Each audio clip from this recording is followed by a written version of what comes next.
Muy buenas. Yo, aunque parezca mentira, vengo a hablaros de geología. Y es que no os podéis imaginar la cantidad de referencias geológicas que podemos encontrar en las películas de esta saga, sobre todo en las más clásicas, en las primeras, en las de Toho, porque siempre sale algún científico random dando una explicación geológica a alguna cosa importante de la trama. Por ejemplo, esto no es un dinosaurio radiactivo, esto es un anfibio radiactivo. Y es que en la primera película ya nos dicen que se trata de una forma intermedia entre un animal acuático y un animal terrestre, o sea, un anfibio. De hecho, en las últimas versiones de las pelis ya nos lo dibujan claramente con unas branquias bien visibles para que no nos quede ninguna duda de que se trata de un anfibio. Esto tampoco es un dinosaurio radiactivo, es un reptil volador radiactivo, porque para montar este kaiju se fijaron en un pteranodón. De hecho, ya veis que tampoco se volvieron muy locos para ponerle el nombre en japonés. Y es que recordad, los dinosaurios eran los reptiles que caminaban en tierra firme, no los que volaban. ¿Y esto? Pues esto sí es un dinosaurio radiactivo, porque para este se basaron en el grupo de los anquilosaurios, que eran unos dinosaurios acorazados que incluso tenían pinchos en la espalda y una bola en la cola.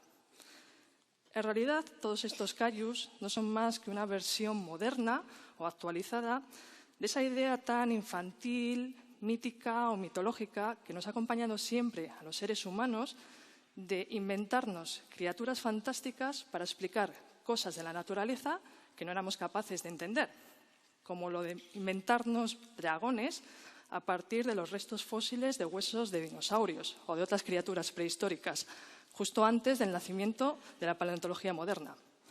Digo que es una versión actualizada porque esos poderes radiactivos que tienen les vienen dados por las pruebas nucleares que se hicieron en el Pacífico a mediados del siglo pasado.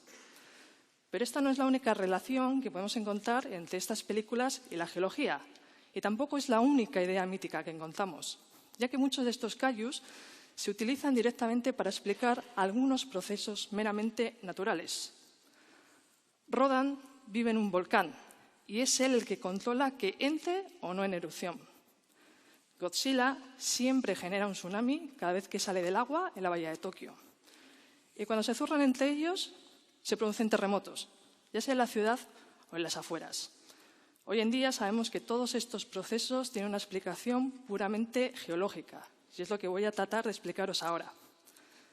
Supongo que ya sabéis que la Tierra está formada por diferentes capas, exactamente igual que si fuese una cebolla. Bueno, pues la capa más superficial, la más externa, que conocemos como corteza, es un sólido rígido, pero está partida en pedacitos, en cachitos, como si fuesen las piezas de un puzzle, y las llamamos placas tectónicas. Estas placas se están moviendo sobre el manto, que es un semisólido. Para que os hagáis una idea, es como si cogemos un bol de natillas, le ponemos una galleta, partimos la galleta y movemos el bol. Algunos de esos trozos se van a separar, otros se van a juntar y otros se van a rozar. Pues las placas tectónicas hacen exactamente lo mismo. Y es que Japón tiene una geología bastante particular precisamente porque está situado en el límite de 3 placas tectónicas diferentes. 2 de ellas son de corteza oceánica, que es más estrechita, pero mucho más densa. Y la otra es de corteza continental, que es más gruesa, pero menos densa.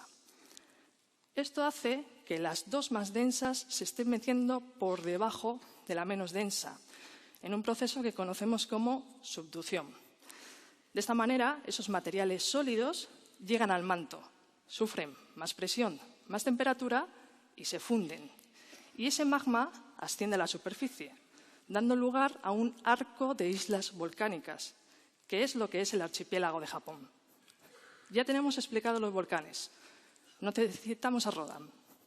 Pero además, en este contexto de choque de placas, esos materiales sólidos y rígidos se pueden fracturar y se pueden desplazar unos con respecto de otros. Eso es una falla. No confundir con las de Valencia. Aquí no tenemos pólvora. Pero sí tenemos taca final. Y es que cuando se produce ese movimiento relativo de los materiales, lo que se genera es una liberación de energía en forma de ondas. Esto es un terremoto.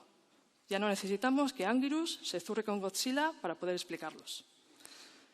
¿Qué pasa cuando el terremoto se produce en el fondo del mar? Que encima tenemos la columna de agua, que es la que recibe directamente esa energía.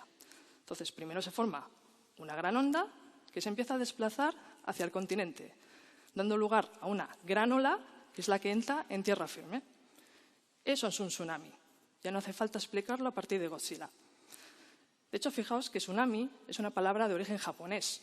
Esto ya nos está dando una idea de lo frecuentes que son estos procesos en estas islas. Y es que en Japón se producen más de 1000 terremotos al año. Sin embargo, aquí ni nos enteramos. Solo nos llegan noticias de los más tochos, como el tsunami de 2011, que nos ha contado Operador hace un rato. ¿Por qué creéis que es así? Bueno, pues porque ya sabéis que los japoneses son gente muy lista y muy currantes. Entonces lo que hacen es construir sus edificios sismorresistentes. De sismo, terremoto, resistentes que resisten. ¿Cómo lo hacen? Pues le ponen una especie de muelles en los cimientos, de tal manera que cuando pase la onda sísmica, el edificio se mueva con ella, liberando así la energía. Mientras que si los hicieran rígidos, se fracturarían y se caerían todos. Es exactamente lo mismo que vemos en los asientos de los autobuses o de los camiones, para que el conductor no note los baches de la carretera.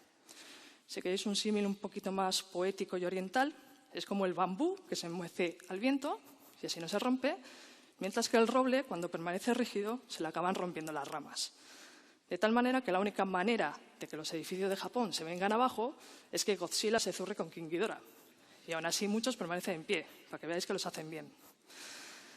A estas alturas debo reconocer que os he mentido un poquito al principio, porque os he dicho que Godzilla no es un dinosaurio. Resulta que Gojira sí. Me explico.